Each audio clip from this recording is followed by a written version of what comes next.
Hey everybody, how's it going? It's me, Logan Joyce, aka Suburban Yinzer.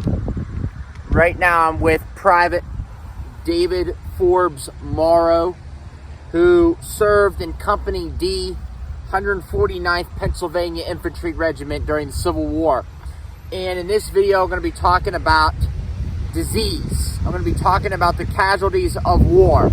But before I do that, I'm just going to disclose that many again watching this are probably going to go, Logan, I can't hear a word you're saying. Well, between the wind, this cold air coming down through the jet stream, and you got Bethel Church Road right next to me, it's going to be a little loud. So I'm going to try my best to let yins hear me, because I'm a loud talker, but I don't have a microphone, okay? We don't have the profit, we don't have the funding for that. So I'm going to have to wing it and do my best. So anyway, let's get into this. David Forbes Morrow, born in 1843 and died in 1863 in Aquia Creek, Virginia. Died in the service. Now, he died of typhoid fever. Now, for the Civil War and for the 1860s and just the 19th century in general, disease was rampant. Before the introduction of modern-day medicine and even 20th century medicine and 20th century medical practices, human beings were very primitive. Let's just say even into the 1800s with their medical advances. The hypotheses and the study of germs and bacteria and viruses was still in its infancy, even into the Civil War.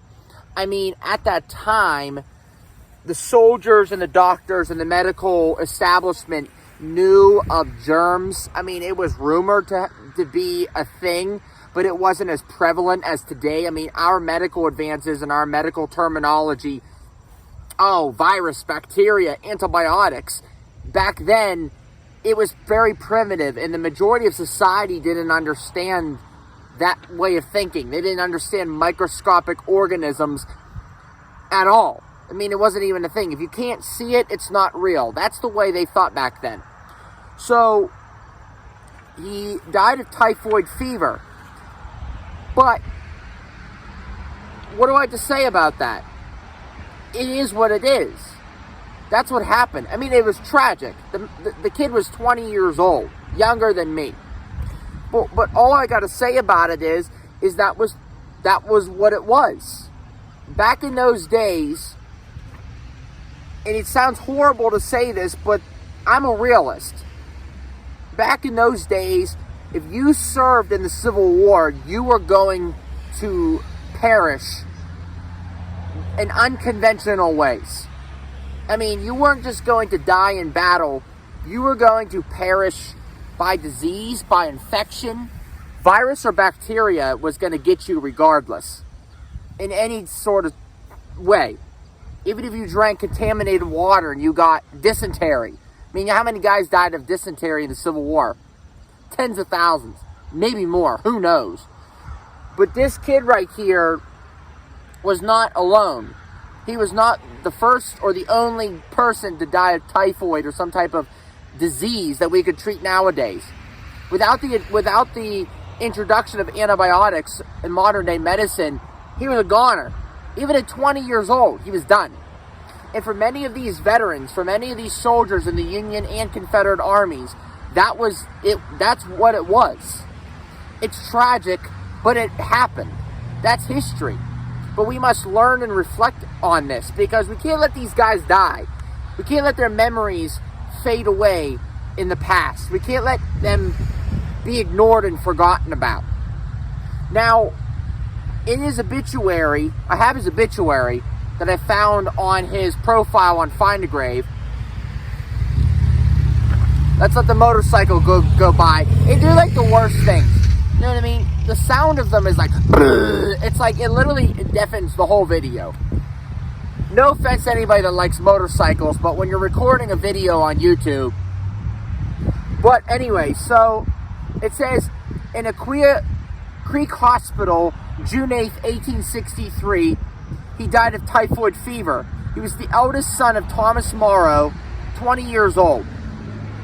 It says, these young men were sons of pious parents and were early consecrated to God, taught to revere his name and respect his word and the ordinance of his house.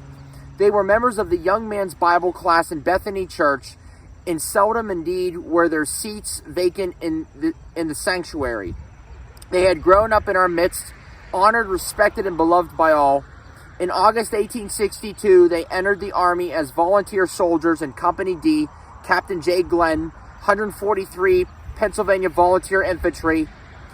They left quiet, happy, prosperous homes and many dear and loving friends. Can't read, that's blurry. Something by their purest patriotism. Noble young men. They gave their lives, their all, to their country, and their blood cries unto heaven, alike against southern traitors and northern and foreign sympathizers and arbiters. It's blurry. And God will require it at their hands. We mourn their early demise. That is what it is. And it's really cool that in 1863 I have that. And it really gives a sense of awareness, and it gives a wee bit of perspective on the author of this passage, of this obituary, of what he or she thought of that time. These guys were heroes. Guys like him, even though he's 20 years old, he was a kid. They're heroes. They died true American men. But the thing is about them is that they didn't die in the field of battle. They weren't killed by a Minay ball. They weren't killed by an artillery shell. They were killed by a disease, by a virus, by a bacterium. And that is the sad and honest truth about the Civil War, is that at that time,